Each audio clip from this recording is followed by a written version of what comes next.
This movie was not on my radar at all, and that means it's also a frontrunner for being one of the most pleasant surprises of 2019. So let's talk about it.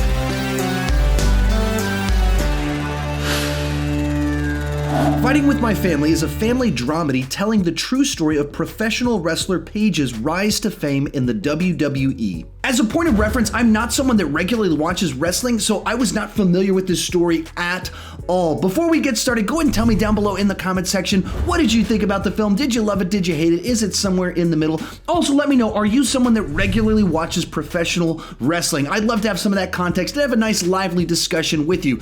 With that said, let's get started talking about the good. And the best thing about this film is that the mix of family drama, comedy, and wrestling works. The recipe they cooked up goes together, and it makes for something that I think has a very wide, broad appeal that I think a lot of people will really like. All three elements work on their own. The comedy is funny, the drama hits hard, and the sports elements have those hooray moments, but the mix of the three feels right, and I think that goes back to the characters and the performances. Paige's family and friends are this weird mishmash of misfits and outcasts, and they all have a likability about them, but they also each have their own faults. The humor organically flows out of their quirky personalities and their relationships with one another rather than outlandish setups, and the drama comes out of their character flaws. The tension and the drama comes from the fact that they need to change as characters. Even the side characters who could come off like stock sports movie tropes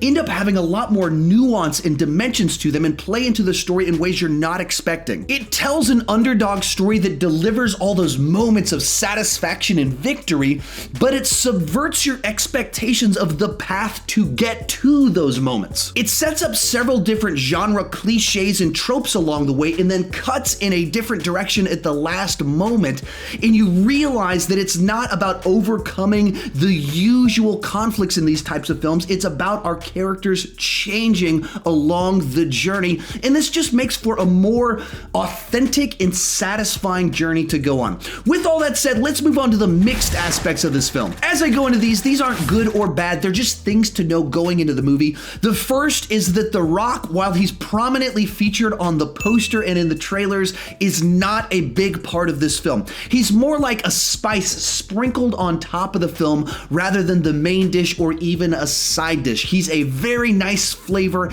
added throughout it, but he's not a big part of this film. The second thing to know about this film going into it is that it's pretty crass for a PG-13 film. There's a lot of British slang and British humor thrown into the mix that can be a bit much for a PG-13 rating. Not saying that's good or bad, just something to know going into it. With that said, let's move on to the bad things about this film. The big thing that comes to mind is that there's some pretty major character plot points inside of the film that I didn't feel I fully understood where the characters were coming from or what the characters were seeing in the film, specifically in regards to the relationship between Vince Vaughn and the Paige character. I had some unanswered questions. I can elaborate more on this down below in the comment section, but I don't want to spoil anything inside of my reviews. Speaking of the comments, remember to share your take on the film down below in the comment section. Also, let me know, are you a fan of professional wrestling? And if you enjoyed this video and want more like it, consider clicking that subscribe button. As for this film, I think it's a pretty great film that works on almost every level, whether you're a wrestling fan or not. On a quality level, I'd go with an A-. On entertainment, I'd give it an 8.5 out of 10, and I would say go see it